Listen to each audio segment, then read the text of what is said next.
We'll guide you through how to fork a CodePen project. If you find this helpful, consider subscribing and liking the video.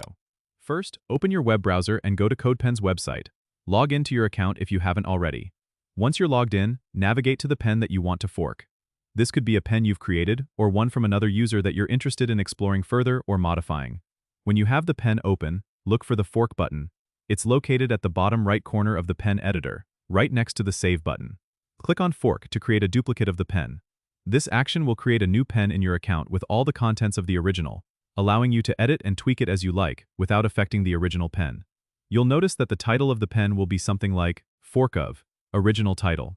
You can change this by clicking on the title at the top and entering a new one that suits your project. Remember, once you fork the pen, it's completely yours to edit.